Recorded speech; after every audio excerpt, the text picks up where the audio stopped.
Ontem eu passei pela ponte do Cristal lá. E Cristal estava sem luz ontem, sabia? Uma parte da Cristal sem luz. E aí lá pelas tantas nós encontramos o pessoal da Equatorial CE aqui, pertinho de Camaquã. É que o Cristal tem um negócio. Se a previsão do tempo der nuvem ou chuva, o Cristal já desliga. É impressionante. A fragilidade que nós temos de energia no Cristal é uma coisa assim... chega a ser brutal, viu? Isso que foi feita uma rede nova entre Camaquã, aqui pela Estrada do Cordeiro, que depois sobe para Amaral Ferrador, e lá interliga por aquela parte de baixo que eu me lembro, Vila Formosa? Formosa. E liga o Cristal. Fizeram uma outra rede para tirar de dentro da lavoura, e mesmo assim continuou com a fragilidade. Lamentavelmente virou rotina, né, Fábio? Bom, essa voz, já tá a voz aberta do professor Edson, hein? Tá, esse é o professor Edson, tá dando... Professor Edson, muito bom dia. Bom dia, Fábio, que bom estar aqui de novo contigo. Mas tu sabe a saga do Cristal, né? Sobre falta de luz, né? Impressionante. Infelizmente, toda a nossa região vai ficar meio nublado, já começa a ficar sem luz, né? Pois é, cara. Agora estamos com um poste quebrado pela ponta, lá na Coab. Diz o pessoal lá que é 12 horas de falta de energia. Eu já mandei lá para um outro contato que eu tenho da Equatorial CE para ver se o pessoal resolve isso. Bom, mas o legal é o seguinte, né? Paralelamente, a CE começou no passado, acho que foi uma coisa da Anatel, de trocar os postes de concreto, de cimento, de madeira por concreto. Isso é uma coisa boa. Outra coisa boa que aconteceu, as novas redes estão agora sendo feitas em beira de estrada, não mais pelo meio do campo como antes tinha. Porque isso também é ruim para quem é produtor rural, quem é proprietário de terra, daqui a pouco passa uma linha de fio na propriedade. E aí tu não pode plantar coisa ali dentro, tu tem problema, tu tem gente dentro da lavoura, aí cai um poste, tu não tem como entrar no meio de uma lavoura de arroz para consertar um poste, já viu só que problema? Professora Norma, muito bom dia. Bom dia. Tudo bem contigo? Bom dia, Fábio, bom dia aos ouvintes da emissora, a minha categoria, professoras e professores, funcionários e funcionárias de escola, ativos e os aposentados também. Um forte Todos abraço. representados aqui, né? Exato. É bom a gente bater um papo. A seguida eu gosto de falar com a Norma. E o Edson também bate um papo conosco aqui. Essa questão do magistério, né? Semana passada eu falei com uma moça que veio palestrar num evento em Camaquã sobre o impacto, né, o impacto da não aula, né? Em função da pandemia, né? Todo um retrabalho que teve que ser feito por professores. É como se a acústica tivesse que montar um estúdio de vídeo em casa para cada locutor ter uma participação. Os professores tiveram que fazer isso para dar aula. Quer dizer, didática. Sem recurso público. Sem recurso público. Boa, bem lembrado. A Norma me ajuda aqui. Então foi um momento assim que eu acho que ímpar. Ninguém nunca tinha passado na nossa geração coisas desse tipo, né? Bom, e agora começa a volta às aulas, né? As faculdades também, federais, algumas privadas estão voltando. Eu estava dizendo hoje de manhã, o ônibus Dom Feliciano para cá veio lotado de gente, já o pessoal vindo para trabalhar, para aula e coisa assim. Mudamos de novo a vida agora em abril de 2022. E a Norma e o Edson aqui vão falar um pouquinho sobre essa volta dos alunos. Qual é a percepção de vocês como professores, dos seus colegas em sala de aula também, sobre essa volta? Como é que está chegando as crianças em sala de aula? Está conseguindo simplesmente transferir a aula presencial para aula online, para aula presencial numa tranquilidade, ou professores estão notando dificuldade? Professora Norma. É isso que nós gostaríamos de chamar a atenção para toda a comunidade escolar e os ouvintes em geral, é que a transição ela não está tranquila, né?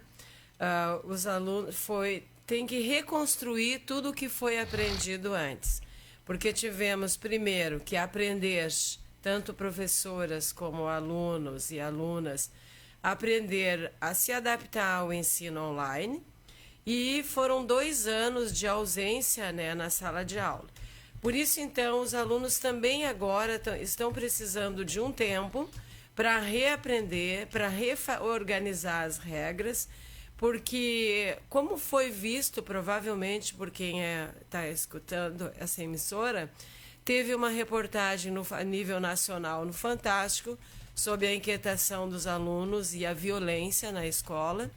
Também a 0 Hora, na semana passada, foi publicado um longo artigo sobre essa questão, inclusive o título era inquietos e ansiosos, né? Como os alunos voltaram assim, há uma tentativa que nós não entendemos se é de recuperar o tempo perdido do convívio. Os alunos não estão conseguindo, às vezes, comportamentos básicos, como dizer por que vão sair da sala de aula, por que precisam. Quando o professor vê, ele saiu, né? Então, tem toda uma noção de reaprender a como viver socialmente. É um aprendizado. Aqui também não é só longe da gente, na capital.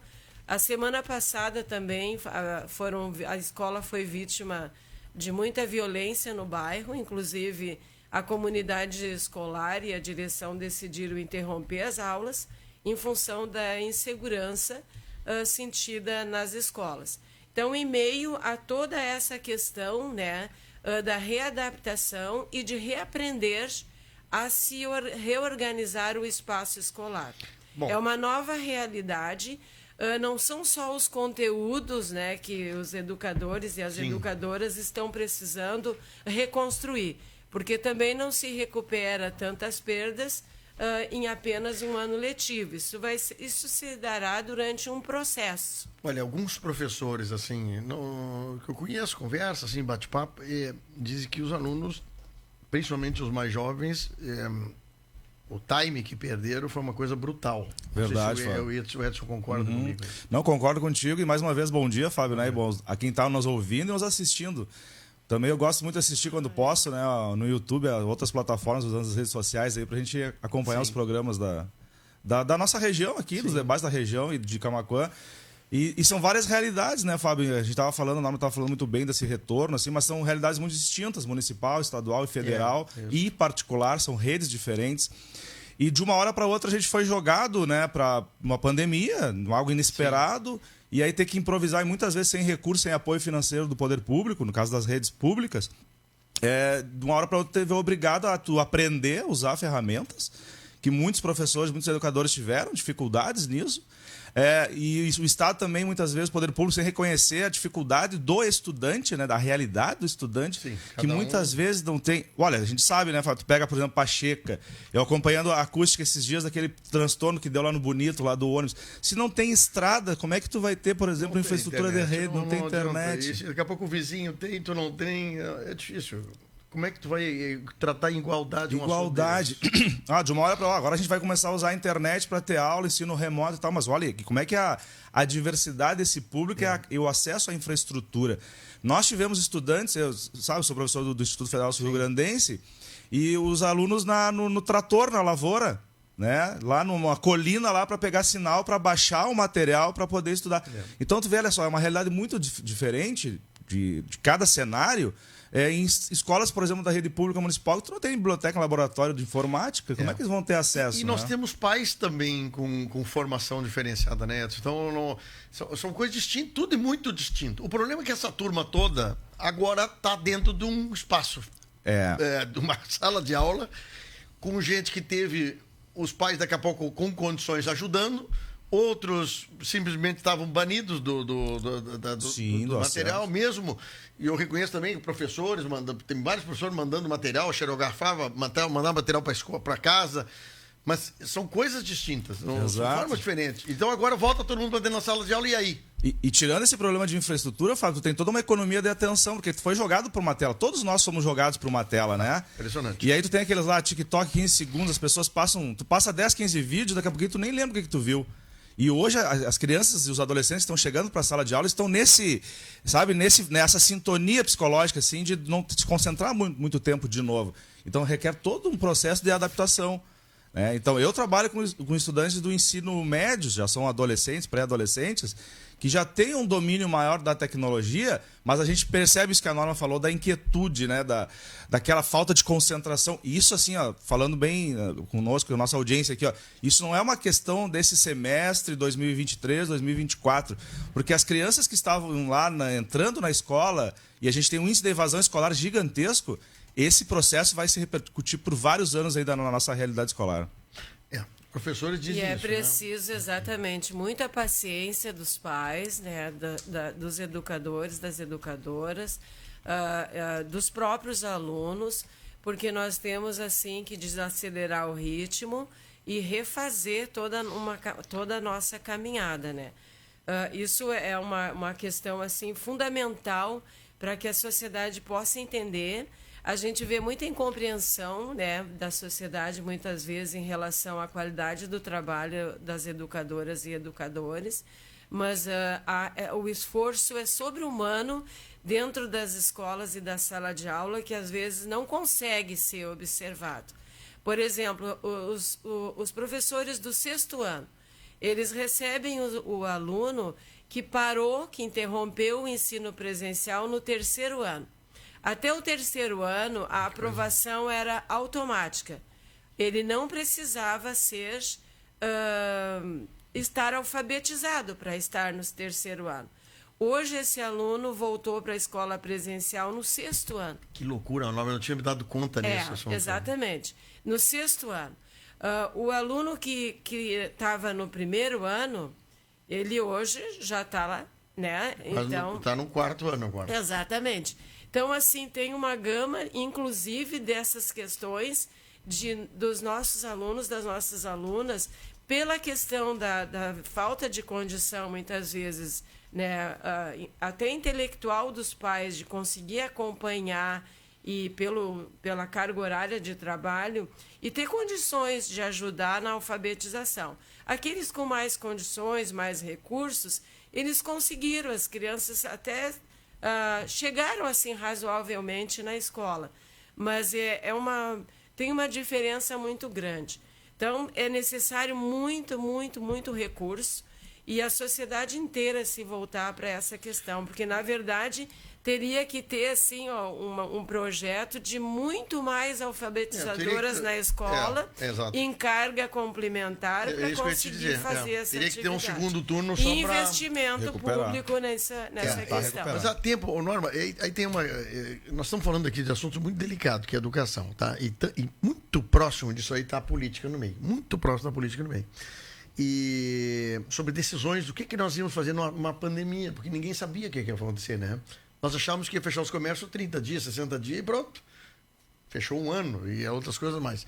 Quebrou muita gente, quer dizer, muita coisa mudou no processo, né? Mas a questão da alfabetização é uma questão extremamente delicada, né? Porque a Norma contou agora uma coisa que eu não tinha me dado conta. Tu está no 3º ano, volta no 6º, o 3º ano, até lá tinha um tipo de acompanhamento, de relação, até de cobrança, e tu pula para o 6º, que a cobrança é completamente diferente. O aluno tinha aulas com apenas uma professora, no 6º ano já inclui, né, a questão das disciplinas e várias professoras. Então, existe uma Mas deixa eu perguntar uma coisa, ver se vocês grande. podem me dizer. Posso até estar errado. E não teria que ter sido o seguinte, suspende, não é suspende a palavra, segura, todo mundo está no 3º ano, quando volta às aulas, volta no 3º ano. Bem, esse também foi aí, um debate que não deu tempo exatamente de fazê-lo. Porque aí entra a questão das oportunidades, das condições não serem iguais para todos. Porque, por exemplo, aquele aluno da família com condições de acompanhá-lo e com internet em casa, com um computador disponível, ele provavelmente seria avançado, né? Ele não seria retido na série. E aí iria reter aquele que não aprendeu porque não conseguiu aprender, porque não tinha condições. E aí o debate também, como tudo na pandemia, ele foi feito muito às pressas, as pesquisas das vacinas, tudo, né? Tu queria manter também a aula normal, mas não era aula normal, achou, né? Exatamente, por bem que a avaliação não é uma questão assim específica do conhecimento. A avaliação, ela é um todo. E como é que tu ia avaliar esse todo em condições tão desiguais? E aí, por bem, né, se pensou nesse modelo de aprovação automática. Mas que realmente nós não podemos perder de vista que todos foram aprovados, todos foram promovidos para as séries seguintes. Sim, mas nem todos tinham o conhecimento parecido. Pois é, o professor Edson, todos aprovados. É isso que ela falou, uma coisa interessante. Todos aprovados. Em que condições? Sim, tu imagina. Nós vamos no mercado competitivo onde somos todos desiguais. É verdade. Agora tu não dá chance para ninguém. Não, mas essa questão, por exemplo, assim, a tua pergunta foi assim, a gente podia suspender esse período e depois retornar, né? Mas aí, como a gente estava voltando naquela discussão, são redes diferenciadas. Por exemplo, a rede privada estourou a pandemia em função de toda a condição. Na outra semana já tinha a sala de estúdio preparada e tal, os professores ministrando aulas sem perdas. Além da perda presencial, que é gigante, né? Mas sem perdas, por exemplo, da atividade docente e do contato, mesmo que virtual, com os seus estudantes. Agora, tu imagina algumas situações do interior do estado do Rio Grande do Sul, ou até mesmo do interior de Camaquã, que colegas meus, por exemplo, Fábio, o que eles faziam? Eles imprimiam material, entregavam para o ônibus levava até a escola. Olha a realidade, como é que tipo de ensino remoto é esse? Que ensino digital é esse? Entendeu? Então, e a rede ela é nacional, então muitas escolas, não imagina, vão suspender o porquê, né? Bom, vamos lá, nós temos um tempo aqui para discutir muito mais isso, e eu queria incluir gente de escola privada no meio, essas coisas todas, porque a discussão ia ser muito, muito mais valorosa. Mas nós estamos em abril, o que será feito daqui até dezembro, quando conclui o ano letivo, para todos esses alunos que estão desiguais hoje? Como será, por exemplo, o tratamento dado pelo professor na hora de cobrança de notas no final do ano para o cara que está na 7ª, na 8ª série, ou na 6ª série, quanto exemplo? Como é que vai ser isso lá? Pegar um cara completamente fora da casinha, diferente de qualquer aluno de 6º ano. Essa a nossa grande preocupação. Qual é a sugestão, Norma? Tu imagina também a saúde emocional dos nossos colegas, né? Porque precisam lidar com essa situação. Nós temos um senso de justiça muito grande em relação aos nossos alunos para não cometermos nenhuma injustiça. Óbvio que do 1º ao 3º ano a aprovação é automática, mas depois o professor vai ter que ter um acompanhamento.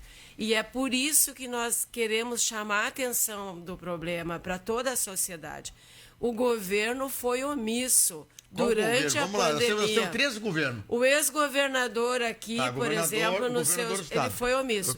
E isso consequência da esfera federal também, né? Óbvio. E o municipal também foi omisso?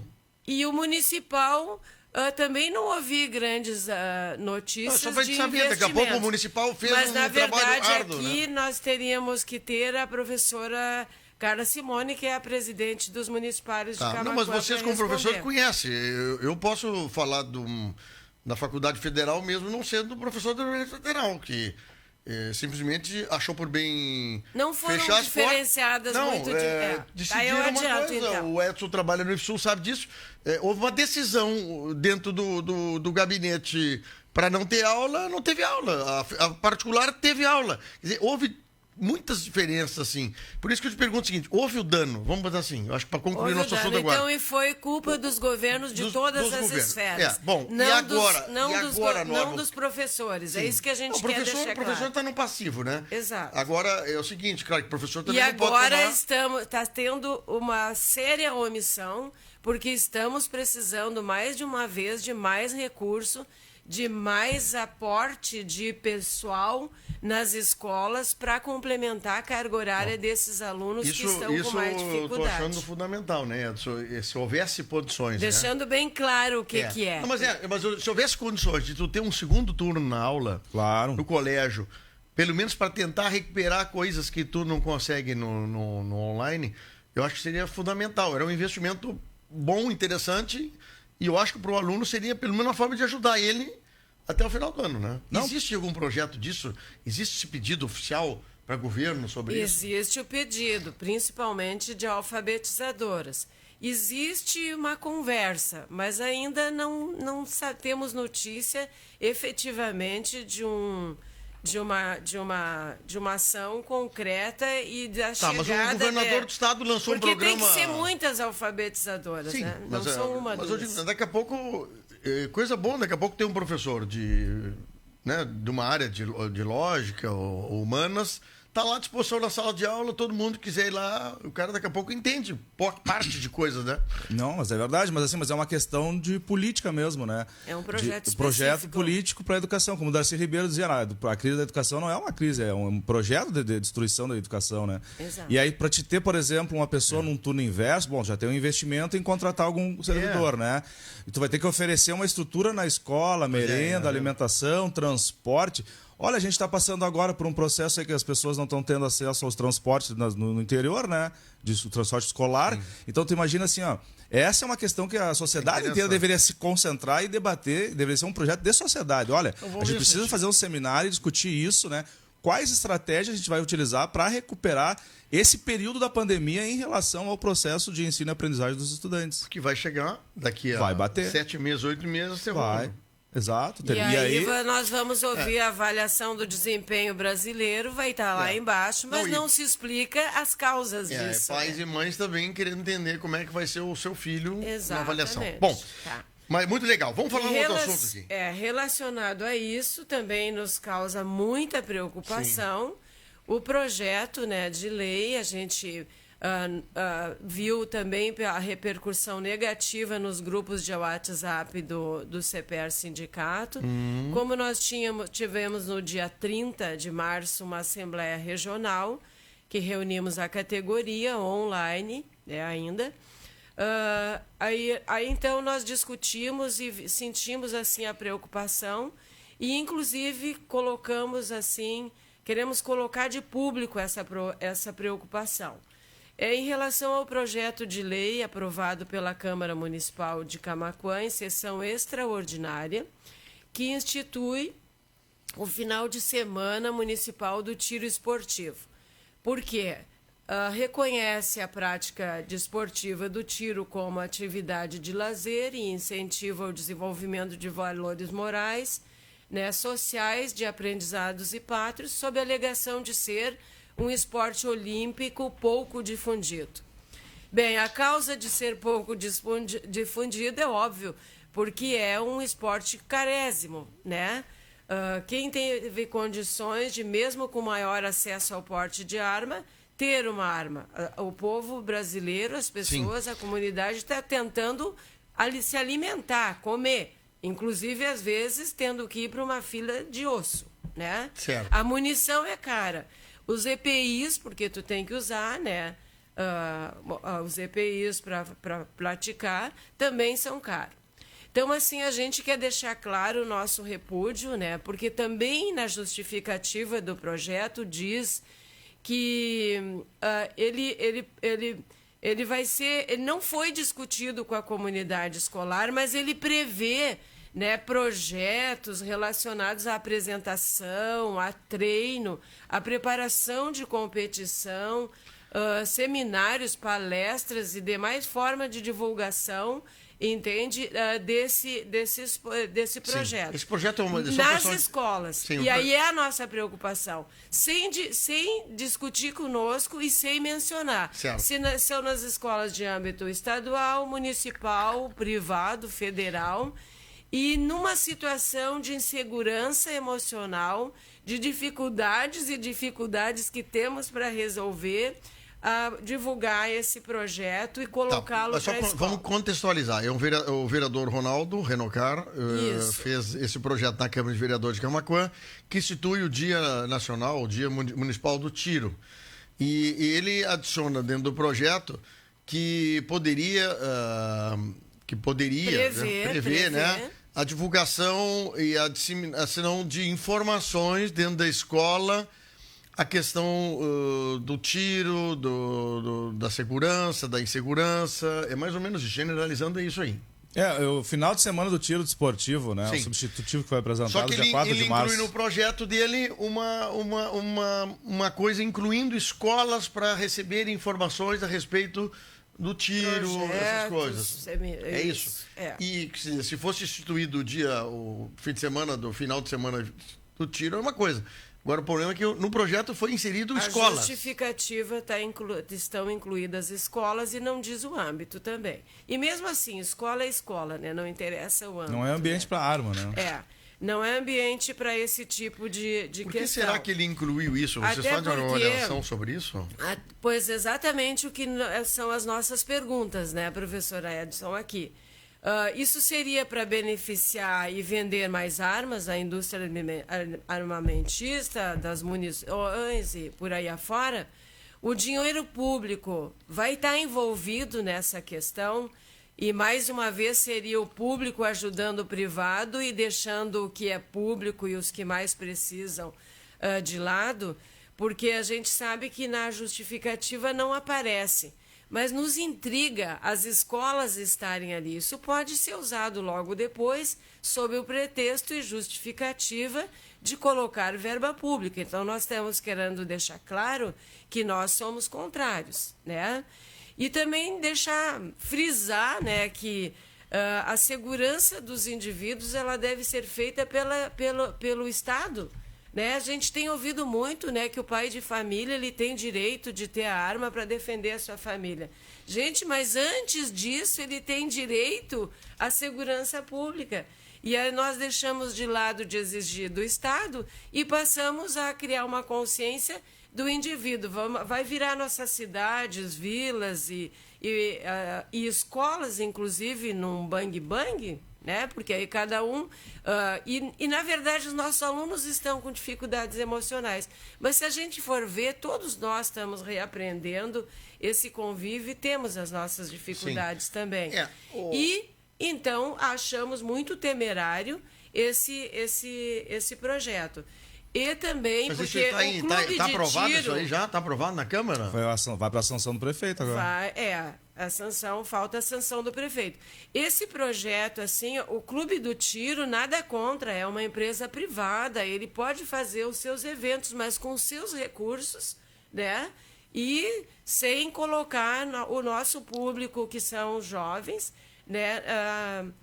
No alvo. Essa a nossa preocupação. Olha, eu já disse para o professor Edson, para ti aqui, eu tenho na história da minha família a questão do uso de armas, de caça, essas coisas, há muitos anos atrás. Sou extremamente favorável, quem quiser ter e tratar a arma como um bem de segurança devidamente treinado, essas coisas, tem que ser tudo isso, tem que ser muito claro, né?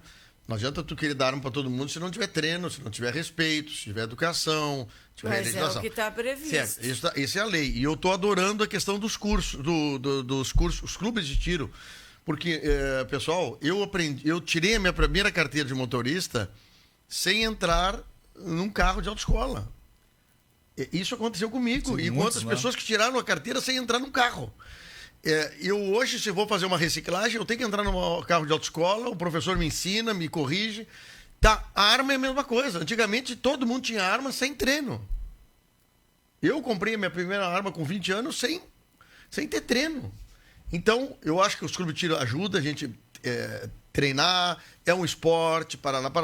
Eu sinceramente, acho que isso é uma questão interessante. Agora, a questão de tu trazer para dentro da sala de aula, como está no projeto, que foi a surpresa das professoras, é isso? Exatamente.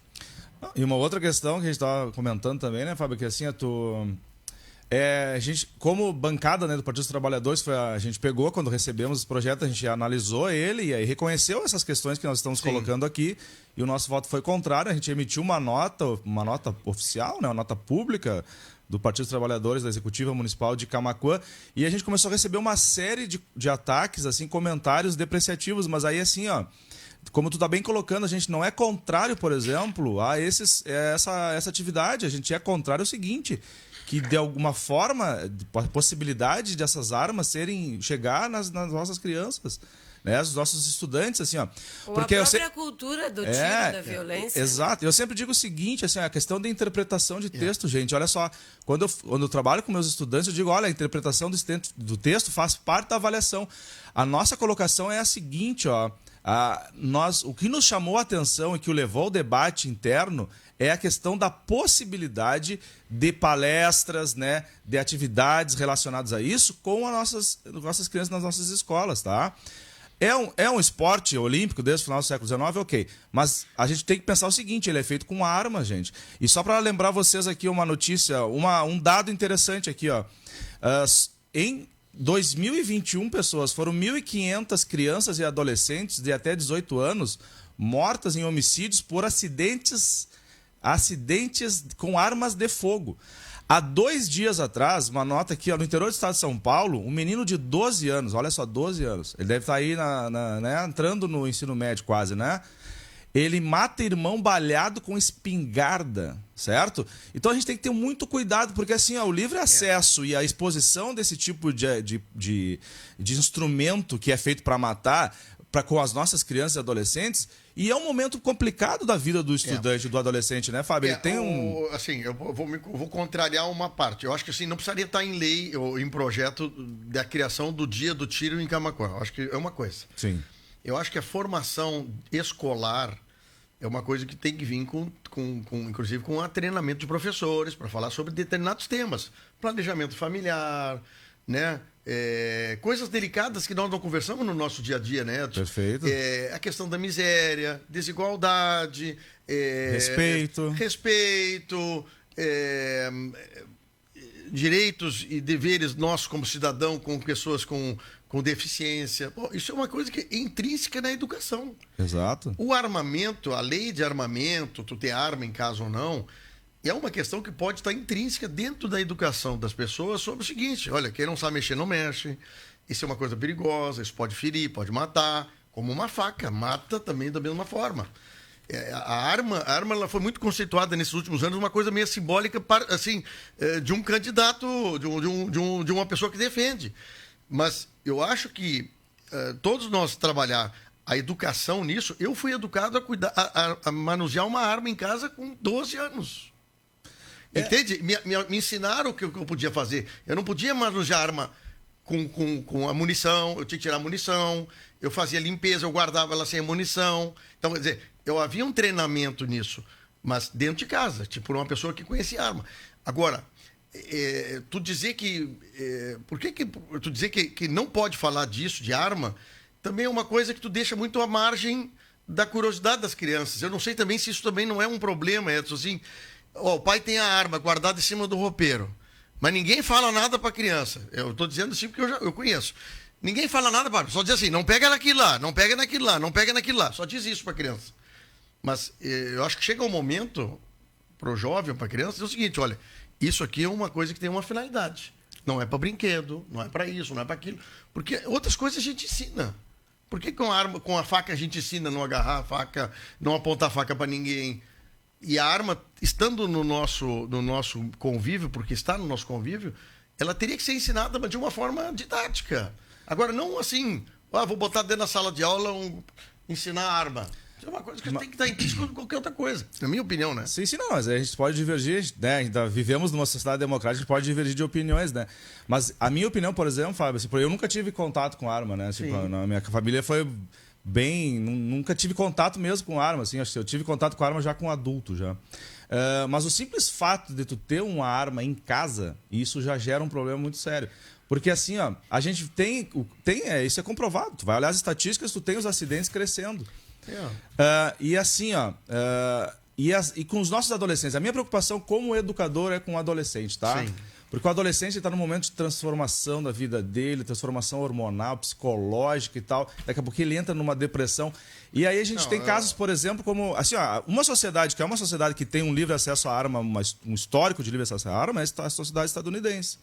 E assim, lamentavelmente, recorrentemente lá, a gente tem esses incidentes, né? E o que me preocupa é isso, tu entendeste? Sim. Tu ter esse acesso dentro de casa e de repente aconteceu uma coisa como isso.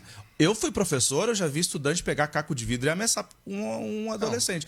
Aí tu imagina se ele tá num momento e ele sabe que tem arma escondida em cima de um armário. Mas a arma, pior, a arma tá lá. Esse é o problema, essa é uma questão a arma que a gente tá tem que lá debater. E uma coisa que eu acho que não volta tão cedo no Brasil é esse negócio de tu ter que desarmar a população, como foi pregado. Essa coisa do desarmamento da população, para nós gaúchos, vamos botar assim, que nós tem propriedade, tem chácara, não sei o quê, para nós gaúchos é uma coisa muito normal. Para o cara que está morando em São Paulo, para ele é anormal ter uma arma. Mas aí tu tem que concordar comigo que são situações diferentes, Claro, né? claro. Mas, E que uma norma estava colocando, assim, por exemplo, a gente precisa mesmo, e como em relação à segurança nossa, de cidadão, né? Tu ter uma força policial civil bem preparado, uma brigada militar bem treinada, bem remunerada, com um plano de carreira, né? Que dê vontade dele ser um servidor público e se expor para nos defender. Então, assim, são conceitos diferentes. Aí o que acontece, Fábio? Vamos pensar o seguinte: tu arma todo mundo e daqui a pouquinho tu precariza a segurança pública. E aí tu imagina uma sociedade totalmente armada. Mas são, assim, vamos lá. Aqui o programa é extremamente democrático. Eu tenho opinião contrária. Ah, não, tá? tranquilo. Eu acho que o rearmamento da população é uma segurança para patrimônio e para família. Coisa que o bandido ali está com 38 raspado, que comprou por 50 pila, ele anda com a arma transitando tranquilo. Eu na minha casa não posso. Eu acho assim, eu posso ter o direito de ter arma. Sim. Então, agora, vou ter ou não ter é uma coisa minha. Estou preparado, estou fazendo curso, que nem a norma diz, fazer um curso de tiro, às vezes é caro tu fazer. Tu gasta 30, 40 reais numa bala para fazer um tiro. Imagina. Entende? Mas é uma opção minha. Sim. Agora, o Estado me dizer, olha, tira a arma do cidadão, ninguém mais anda armado. E o bandido continua indo ali no Chuí, em Rio Branco, lá em Foz do Iguaçu, comprando arma de excelente qualidade, muito melhor que a da polícia. É uma coisa que choca pra gente. Então, eu estou dizendo como gaúcho, claro, gente que viveu com arma, tá? Não vou, isso é uma opinião minha, não é... Bem, assim, eu queria colocar uma outra questão. A gente, é óbvio que é natural a gente discordar, nós temos opiniões diferentes, mas eu não vou te colocar uma opinião, eu vou te colocar dados de uma pesquisa científica, tá? Onde especialistas fizeram, né? Então, em 26 países desenvolvidos, disponíveis, entendeu, na pesquisa, o que conclui que os proprietários de armas têm maior risco de serem vítimas de crimes violentos. Então, está sendo criada uma falsa ideia por opiniões. Nós estamos num mundo e num país e num estado extremamente machista, né? Que o homem tem aquela coisa de prover dele, a segurança, né, da sua propriedade, da sua família, mas na verdade, e aí quem faz a divulgação dessas ideias, dessa ideologia, Sim. que é uma ideologia que nós somos totalmente contrária, que vá para dentro das escolas, tá? Eles terminam falando em causa própria, porque pela opinião deles. Eu não estou falando pela minha opinião, tem pesquisa. Tá? Aqui nós temos duas opiniões. Primeiro é o seguinte, o projeto Citar a Escola, que foi o que levou a nossa entrevista aqui. Perfeito. Que fazer o Dia Municipal do Tiro. Tranquilo. Bom, tá tranquilo.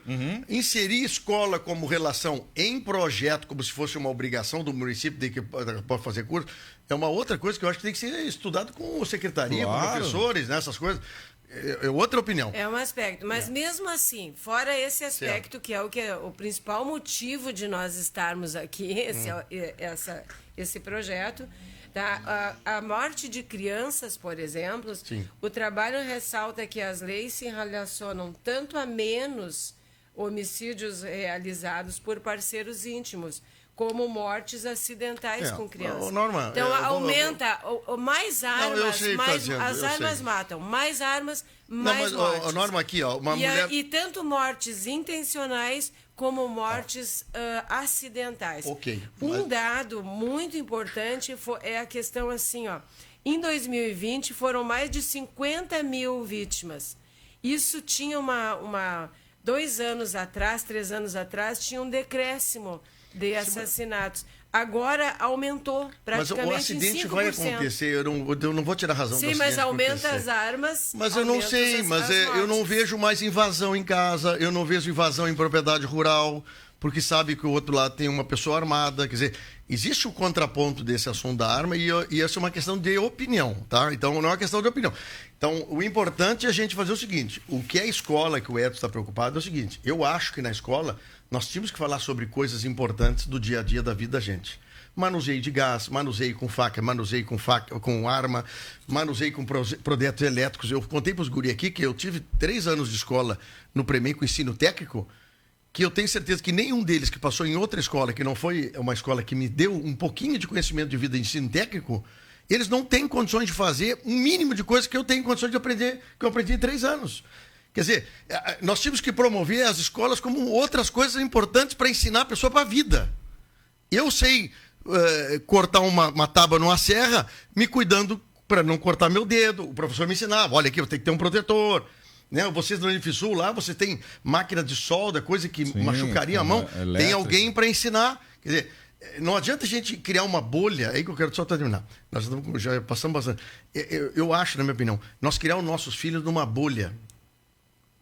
Eu tenho tanto medo da bolha a gente criar. Meu filho, eu te levo e te busco lá na escola. Eu te levo e te busco lá na festa tua. Eu te levo e te busco lá não sei o quê. Meu filho não sabe a realidade do dia a dia para caminhar. Ele não sabe se pode vir caminhando de uma quadra para outra, porque eu não deixei ele aprender. Quer dizer, e eu acho que nós, pais, assim, e eu passo por isso também, daqui a pouco vem cá, deixa o cara, né? Deixa o cara perder o ônibus. Tem que ele caminhar 3 quadras, 5 quadras, 1 quilômetro para ele aprender um pouquinho, porque a gente quer muita proteção, né, Norma? E a proteção, muitas vezes, acaba criando uma sociedade com muita dificuldade de não aceitar um não. Acho eu, né? Estou dando uma opinião. Vocês lá devem enfrentar com alunos diferentes. Mas isso é para uma determinada camada social, porque, na verdade, a massa trabalhadora, o filho vai a pé, vai a cavalo, vai de ônibus, né? Isso é para a classe média para cima, essa proteção. Mas está entre nós. Mas está entre nós, essa classe média. E assim, só deixar claro, eu aqui não estou falando em opinião. Nós estamos falando em dados científicos sobre a questão do aumento da violência. Eu não vim preparado para te defender com dados, senão eu buscaria pesquisa onde diminuiu a violência entre invasões de propriedades depois que foi autorizado a arma em propriedade. Mas eu não vim preparado para a entrevista nesse sentido. Eu vim preparado aqui para nós falarmos sobre um projeto de um vereador que quer incluir dentro do município aulas ou indicações para fazer ensino, falar sobre armas, que eu acho também que isso deveria ser trabalhado com os senhores, com professores, eu acho que esse trabalho tem que ser diferente do vereador vir querer impor ou sugerir alguma coisa. Mas a questão de armamento ou não armamento, sinceramente, aí eu me sinto hoje despreparado para isso. É um tema que a gente pode fazer, porque é um tema público, né, Fábio? Muito. Mas a nossa questão toda, deixando bem claro o seguinte, não tem nada a ver com essa questão das pessoas praticar ou não um esporte que a gente falou que é um esporte caro, um esporte elitista. Se tu pesquisar aí uma arma dessa aí, é R$5.000, uma bala mesmo, tu falou R$440, né? Então, assim, a nossa preocupação é com tantas dificuldades que a gente começou a nossa conversa aqui da pandemia, de infraestrutura, de transporte, de internet. Tem escolas, sabe? Seria interessante ter uma pauta para a instituição, para acústica, né? Por exemplo, vamos verificar, a escola municipal do interior, quantas tem laboratório da informática, quantas tem biblioteca? Né? Isso aí é um papo, dá para nós conversar dias sobre isso. Né? Muito legal. Muito legal a gente fazer isso. Ótimo. Né? Perfeito. Vamos tentar ver isso aí. Então aí, uma sugestão para os nobres vereadores, né? Talvez pensar. Nós vamos ter eleição esse ano para governador do estado. E eu quero dizer o seguinte: na época do Brizola, quando foi feito o Alceu Colares fez a questão do CIEPS e o Brizola fez no Rio de Janeiro. Sim. Eu me lembro da escola do CIEP Camaquã, tinha uma coisa maravilhosa, Edson. As crianças almoçando meio-dia com boas refeições, o dia inteiro dentro da escola. Era uma coisa maravilhosa, como eu tive na época do Premem. Paixão de vontade de ir no turno inverso para dentro da escola. Isso. Quer dizer, nós paramos de falar isso. Nós começamos a falar outras coisas da educação em vez de preparar a turma para a vida. Tá, mas Fábio, se tu olhar hoje essas estruturas que tu tá falando, vê como elas estão hoje, né? Dá até assim, dor no coração quando a gente passa perto desses lugares e vê como a educação pública ela foi completamente abandonada, né? Olha, tia. Em qualquer lugar, né? Não, mas e por isso que assim, uma luz. Veio um IFSU para Camaquã. Isso é uma luz para nós. Entende? Uma escola técnica. Nós falamos semana passada aqui da escola dos irmãos. O Edson não se lembra disso. Eu cheguei a dar aula dos maristas, mas não aqui em Camaquã, em outra cidade. Tinha muita gente participando, Edson, aqui. Muito legal. Cara, assim, relembrando, 60, né? 70 anos. Aluno dos maristas, hoje com profissão, ou a empresa dele é na área de marcenaria. Eu digo, isso foi plantado numa época que foi perdida pela população. E eu acho que isso é um assunto muito legal da gente voltar, pelo menos para os candidatos agora, nós perguntar, vem cá, candidato, o que tu vai fazer pelo ensino técnico? Não sei se a palavra é técnico, né? Mas profissionalizante. Entende? O Lula fez uma coisa boa com a questão do IFSU. Parabenizo isso é uma vitória para a comunidade brasileira. Bom, mas o Estado o que está fazendo? E o município o que está fazendo? O município está escola agrícola aqui, né? Mas já é uma coisa boa. Mas quem sabe vamos levar para o segundo grau a escola. Quer dizer, eu acho que trabalhar a profundidade desse assunto é muito bom. E outra coisa que eu quero te falar, essa sensação que tu tinhas, né, como estudante e tal, lá do Premem, e os nossos estudantes têm aquela vontade que tu vê eles de tarde lá, participando dos projetos e tal. Tenho certeza que lá no IFSU é isso. Eu só quero que isso não se perca, tu entendeu? Como se perdeu com o CIEP, com o Premem, que a gente continue investindo em educação pública em todas as esferas, federal, estadual e municipal, para cada vez mais a gente tem essas relembranças que tu está trazendo, né? Exato. E também colocar assim aqui a prova de que é um projeto, né, o sucateamento, o fracasso da escola pública. Eu, no final da década de 80, comecei no Estado. E eu dava aula lá no estadual, no Cônigo Luiz Walter Anker. Tinha oficina para técnicas industriais, tinha uma equipe de saúde com tinha até contábil lá também, né? Dentista, psicóloga, tá? Psicólogas e médico, tá? Para atendimento, certo, dos alunos. E cadê essa equipe? E que agora é fundamental. Temos que brigar mais, Norma, por exatamente, mais investimentos na escola pública. Outra sugestão que eu te dou, por exemplo, se teve o programa dos ex-alunos de escola como Marista e outras escolas privadas. Eles reagiram, né? Pega e chama os alunos profissionais hoje, entendeu? Muito bem colocados e formados no mercado e que são da escola pública. E que tem vários. Eu fui 100% de escola pública e não tenho reclamação. Só que naquele momento que eu estava, me ofereceram isso aí. Claro. Hoje o pessoal não tem esse oferecimento. Assim, porque a gente também tem isso da questão de elogiar o sucesso do privado em detrimento do fracasso público. Comigo tu não vai ouvir disso, porque eu estudei em escola pública, meus irmãos estudaram em escola pública e são apaixonados pelo trabalho e foram todos de sucesso. Agora, a escola privada é uma outra coisa. Ela está pegando onde a educação... Está sucateando o Estado e está, na verdade, encaminhando para a privatização. De bandeja. Eu vou te dar um exemplo. Foram fechadas os EJAs que havia no Estado. Lá no Premem tinha, no Francisco tinha. Tinha também, eu acho, numa do município, agora eu não lembro o nome, tá? Numa escola municipal, as escolas de EJA. O que aconteceu logo depois ao fechamento das EJAs estaduais? Eu ouvi a propaganda aqui que ali no SESC tem oferecendo gratuitamente, isso entre aspas, o gratuito, EJAs. Mas não é gratuito? Isso, mas é entre aspas, o SESC dá gratuito. Porque há verba pública financiando esse EJA de lá. Mas lá é gratuito também, mas assim, existe até EJA privado. Pela brecha do Estado. Pela brecha do Estado tem aberto. Mas a brecha do Estado é por quê? Porque o Estado fez questão de fechar. Aí, por exemplo, a propaganda é colocada com muita vantagem, e eu não vou achar que está errado eles oferecer o EJA gratuito lá, mas que é um gratuito entre aspas, com financiamento público também, porque a gente sabe que... Mas para a população é gratuito. Isso mesmo, isso é bom. Mas e por que aí, por exemplo, lá na Santa Marta, lá naquelas vilas lá, além do trabalhador trabalhar o dia inteiro, em vez dele ter perto da casa dele, no Francisco Luiz da EJA, ele tem que se deslocar lá pro SESC. Então, são as coisas que vão acontecendo, concordo plenamente. Que a gente vai encarando como natural.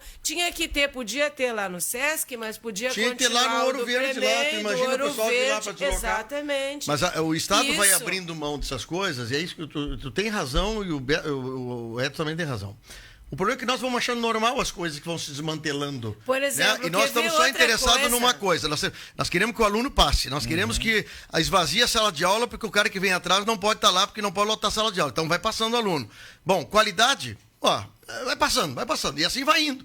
Nós perdemos uma oportunidade grande no Brasil. Outra coisa, agora mesmo. De fazer uma qualidade de aluno saindo do ensino médio aí, sem saber se ele está saindo bem ou está saindo mal. Nós só estamos sabendo se o cara está passando, Exato. Tá? E isso aí é um debate, isso vai para uma preocupação professores de também, todos de os avaliação de educadores. professores, reavaliação de professores. Professores estão sendo entusiasmados a aprender, estão recebendo dinheiro para poder aprender, fazer uma pós-graduação, melhorar. O Estado tem interesse nisso. O professor está interessado em fazer uma formação melhorada apenas sim, por remuneração. pagam por a sua formação. Mas é isso que eu estou dizendo. Esse é um trabalho importante para nós saber. Porque dizer que passou 10 alunos, aparentemente é Exato, mas vitorioso. nós não estamos falando disso. Né? Nós estamos buscando aqui o debate sobre a qualidade. Por exemplo, o final de semana esportivo ou os finais de semana esportivos aqui no município são bem-vindos. Mas tem muitos esportes, inclusive olímpico também, e de defesa pessoal, por exemplo. Né? Que trabalham a concentração, que trabalham muito a disciplina, que nos ajudariam, nos auxiliariam muito mais no dia a dia da nossa sala de aula. E por que não é isso? Por que não é assim? Por que não foi essa ideia que foi colocada para nos auxiliar? Os nossos questionamentos, na verdade, a gente está aqui, não é nem contra nem a favor, né? Nós estamos levantando algumas questões que, se nós não o fizermos, não será feita, né? Então, mas eu vou aproveitar questão. Quando os caras estiverem aqui, os candidatos, e vou perguntar sobre ensino médio. Na contramão desse projeto, nós do Estado estamos vivendo a reforma do ensino médio. Tá?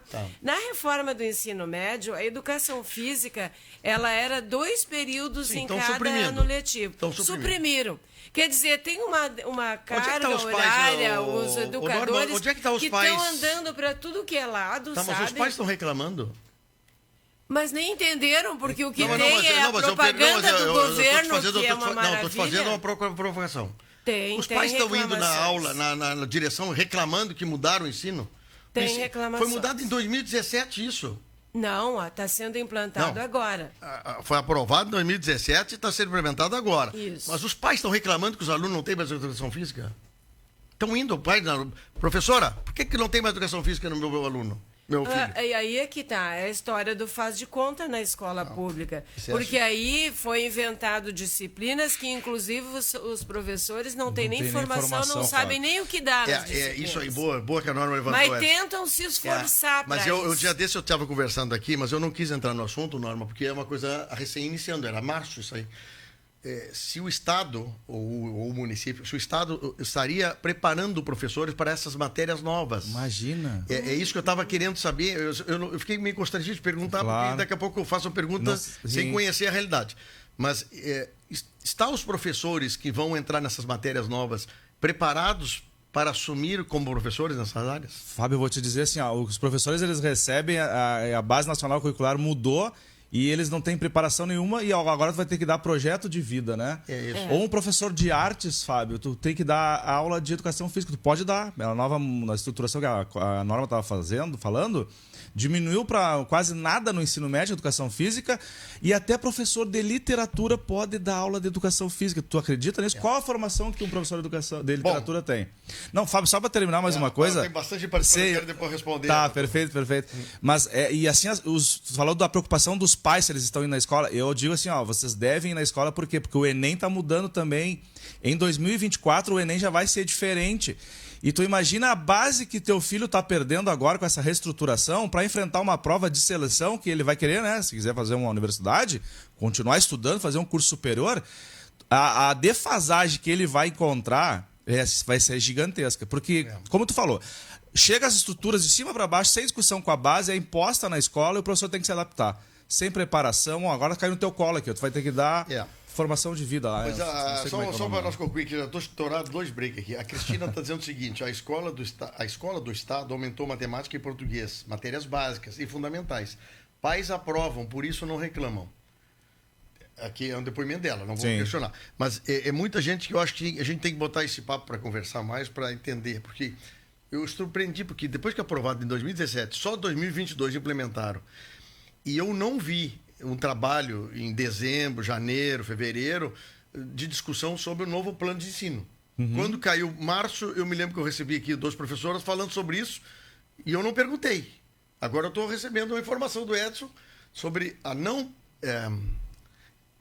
formação para esses professores que vão trabalhar matérias distintas agora. Edson, muito obrigado. Norma, obrigado. Não, foi mas bom deixa papo. eu só fazer um comentário mínimo da colega sobre a questão dos pais aprovar por isso. Eles aprovam. Mas, na verdade, não tem o debate necessário para conseguir entender que, para o Estado, o aluno da escola pública, se ele souber fazer conta e souber ler, ele já vai para o mercado de trabalho que não precisa qualificação. E aí é o que se dá, que a gente está denunciando também, é a questão da privatização da escola.